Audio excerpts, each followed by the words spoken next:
پاکستان اور سورہ رحمان۔ قرآن پاک کی سورہ رحمان کی تلاوت کریں اور اس کے بعد ایک نظر مملکت خداداد پاکستان پر ڈالیں تو آپ کو یقین ہو جائے گا کہ قدرت کا تحفہ ہے پاکستان۔ ہر چیز اس ملک میں میسر ہے، سمندر کی گہرائیوں سے لے کر دنیا کی بلند ترین چوٹیوں تک ہر موسم، ہر رنگ اس ملک میں موجود ہے۔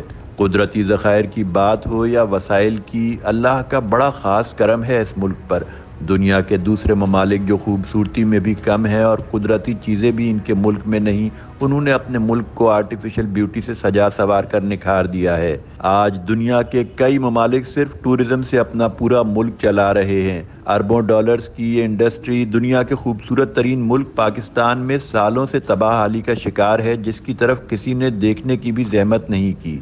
اگر کسی نے بات بھی کی تو عمل نہیں کیا۔ دنیا کو پاکستان کا منفی رنگ دکھانے کے لیے این جی اوز کو پیسہ دیا گیا۔ بھارت نے پاکستان کے خلاف لابی کی، لیکن ہمارے سیاستدان آپس کی جنگوں میں مصروف رہے۔ پاکستان کے خوبصورت سے خوبصورت علاقے تباہ کر دیے۔ ٹمبر مافیا آگ کی طرح جنگل کھا گیا۔ قبضہ مافیا ہر جگہ قابض ہو گیا، جس کی وجہ سے قدرتی حسن سے مالا مال اس ملک کی ٹورزم برباد ہو گئی۔ سیاستدانوں سے تو یہ شعبہ نہیں اٹھ سکا۔ اگر یہ سب علاقے اور اس کا کنٹرول افواج پاکستان کو دے دیا جائے تو یہ شعبہ ترقی کے اس مقام پر پہنچ جائے گا جہاں اسے ہونا چاہیے تھا، کیونکہ پاک فوج کے زیر نگرانی چلنے والے کینٹونمنٹس اور فوجی بیسز اس بات کا منہ بولتا ثبوت ہیں کہ جب وہاں کوئی جاتا ہے تو بے ساختہ اس کے منہ سے یہی بات نکلتی ہے کہ جیسے یورپ کے کسی علاقے میں آ گئے ہوں۔